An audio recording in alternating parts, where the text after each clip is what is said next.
and welcome to another video, which I announced already quite some time ago in the video where I was only talking and not showing any banknotes.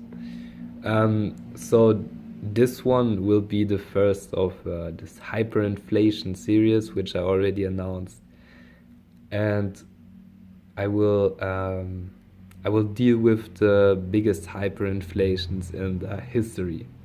And well, all of them took place less than 100 years ago. And the first one I want to start with is of course you can recognize it already. It's the German hyperinflation, one of the most iconic hyperinflations in the history, because it had yes, it was really on a large scale, and it was really significant because of its effects on Germany, which was just yet to recover from the First World War. You see, this banknote has the date 1910, but actually this note was printed, I can guarantee you, it was printed after the First World War. Otherwise, this note wouldn't have been so cheap. Also, this one, 1908 and 1910. But the seal also tells us already it was printed after the First World War. Because before the First World War, the German currency was still under gold standard. And the 100 and 1000 note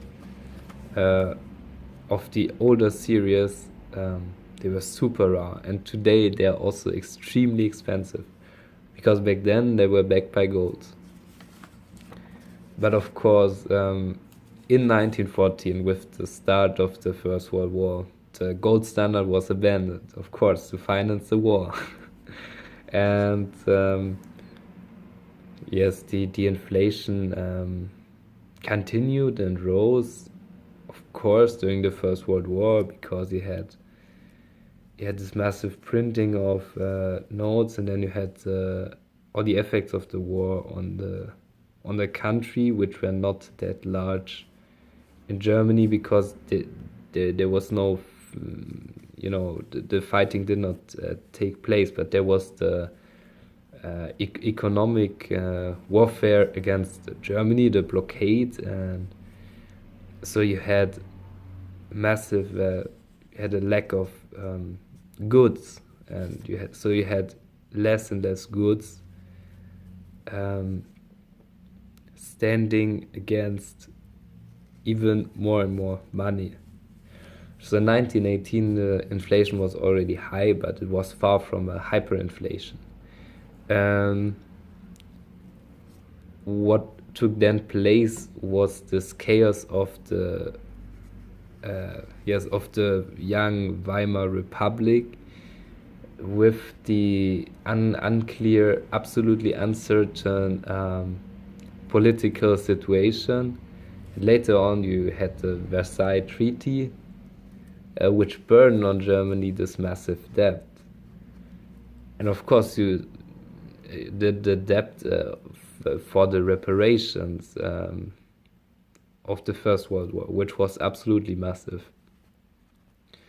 So during this wild times, inside of the country, basically they were like,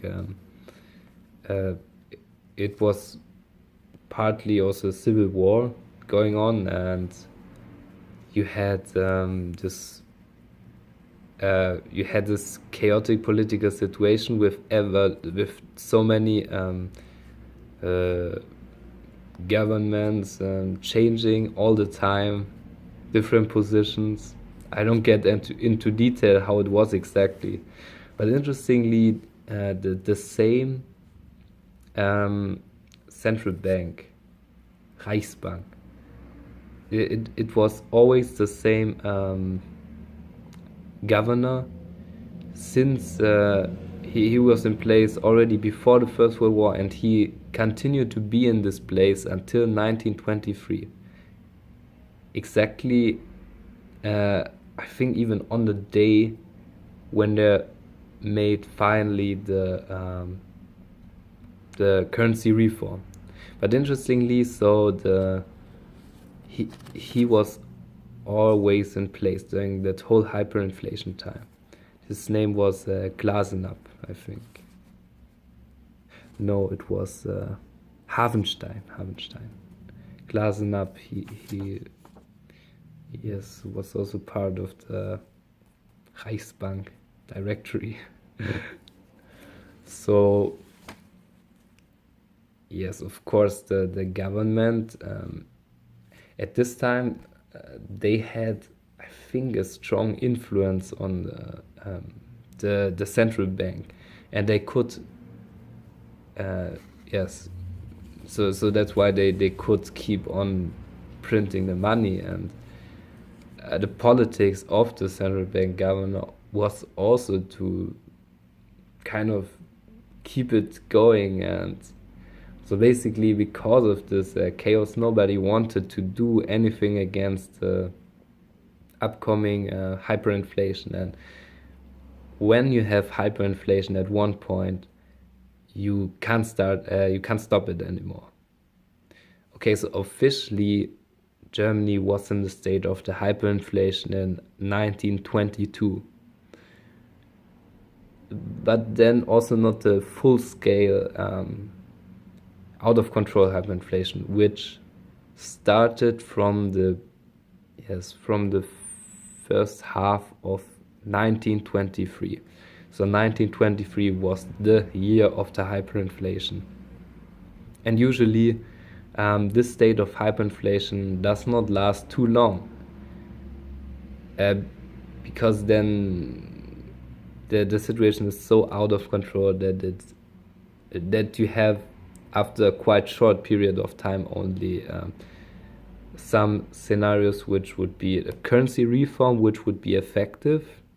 So only if you introduce a currency which is really limited, or yes, the death of the currency. People switch to all the supplements they were using as money already during that hyperinflation.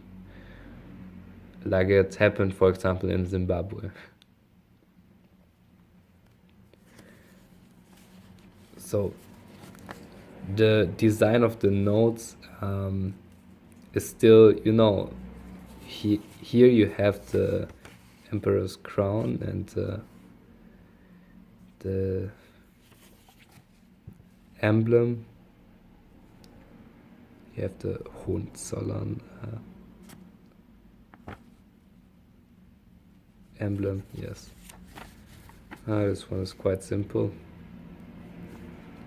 I think you don't even have a watermark here, no. But you have this, interestingly, those fibers. And of course the paper is really special. I think you can see the structure. But as I told you, those notes are super cheap. You can get them for €1 or less in Germany. This one, yes, is particularly cool because it's so big. So then we deal with the notes of the hyperinflation. So what is typical for Germany, the German hyperinflation, is that you had lots of different versions of the same denomination. You don't have just one of those 500 notes. You have always a note of the earlier series. So an earlier version will always be more colorful and with more security features and a bag. Because at one point you did not even have a bag. Which is really special because this did not happen too often. Also in All the other hyperinflations I will show you, banknotes still had a back. But of course it makes sense why they did not print a back. You see the date, it's 1922. July of 1922. That's also the smaller version of the 5,000 note. There's a much bigger 5,000 note, the first one. But yes, I only took, you know, like the smaller versions because I had to take them with me, and you know, I have a really big collection of the hyperinflation notes. I have hundreds of them, and yes, but I did not take them for this video. And you can see a bit the watermark. That's really interesting. The watermark, you have always the same kind of watermarks, but you usually have oh, this one doesn't even have a watermark. And of course this is the really cheap, yes, the later version of the 50,000 note. There's a much bigger version, which is also much more beautiful. So this one is from August 1923. So at this point, 50,000 mark were already worth really less. I think at one point when the US dollar was 1 million mark, so this was already later, so this were just some cents. Also this one, 9th August 1923. But this is the only version of a 200,000 note.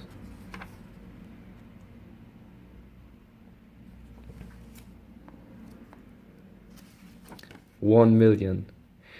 Okay, of the 1 million denomination, I think there's at least four different versions, and this one's also from 9th August 1923. You can see a pattern. So August, September and October were the 3 months with the, you know, of the really uncontrolled hyperinflation. So that's when most of all this series of the millions and billions and trillions were introduced, all in that 3 months. And in all the period before, you only had you have quite less versions compared to it. You can recognize maybe the watermark. They're cool watermarks. So they used the same paper, because obviously you see this kind of paper, which is quite cheap, is yes, it was used for every note. So, and a speciality of the German hyperinflation is also, and it's really fascinating because it's kind of unique. You have so when you see those two letters, for example, VLHM, or here you don't even have a serial number, by the way, then you know it was printed by firms. So during the time of the hyperinflation, you had a lot of different private printing firms which were producing banknotes. Isn't that fascinating? And you don't even have a serial number on them. And yes, also this one, that's a firm, and that's a serial number. And additionally to that, you also had massive different kind of series and versions from the from even firms. Firms were printing their own money, and also the regions printed their own money. They already had their own money before, but of course they continued, like the different regions and German states, they printed their own money. uh, different towns and cities printed their own money. It was absolutely crazy. Like shareholding companies, all of them printed their own banknotes, and that's a whole field of collection. Also, it's really fascinating. The German hyperinflation. It's such a big thing, and to collect, it's such a big field.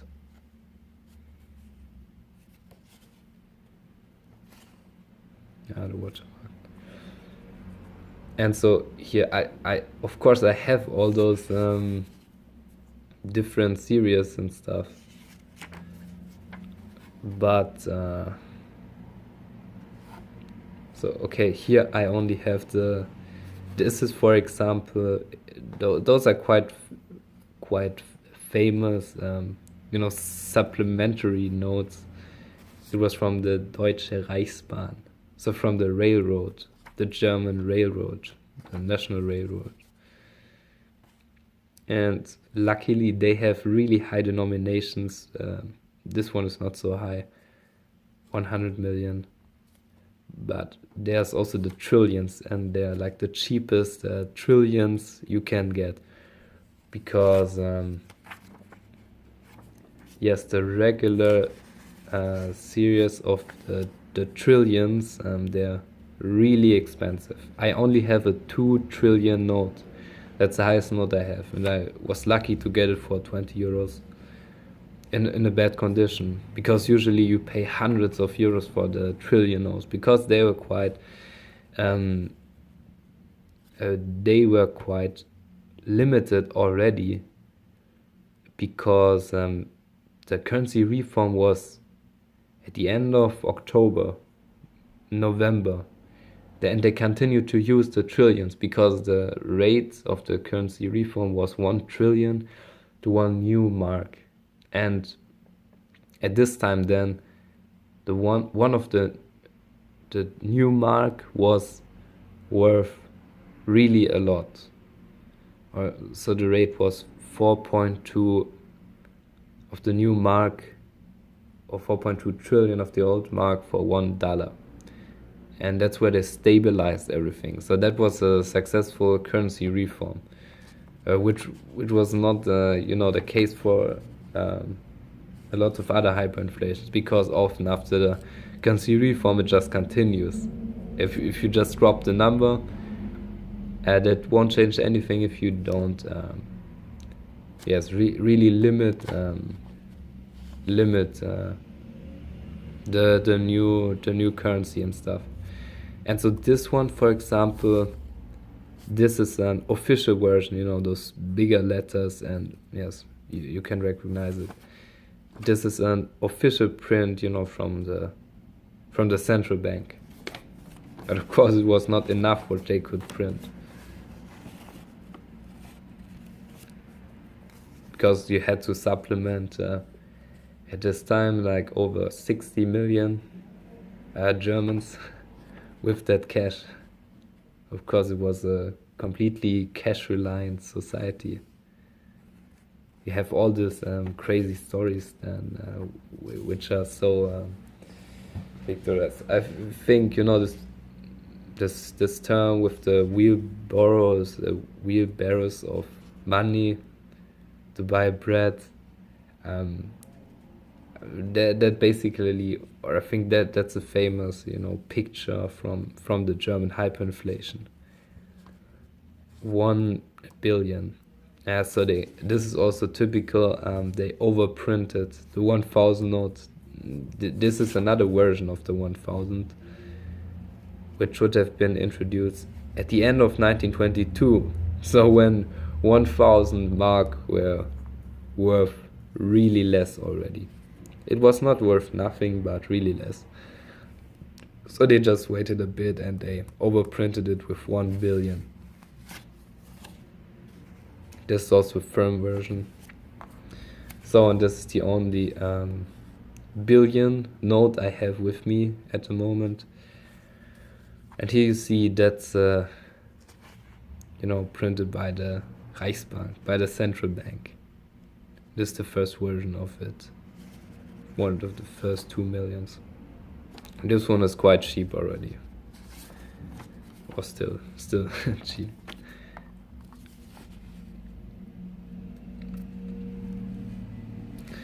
So yes, I already talked 20 minutes.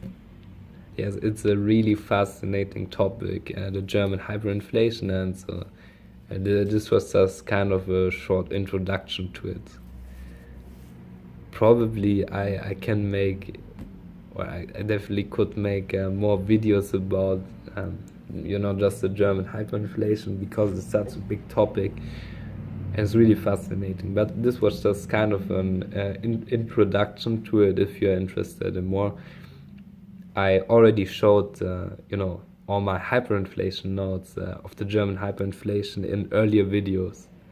I think like 2 years ago.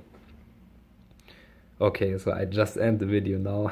I think no one will watch that completely, but yes. So see you for another hyperinflation.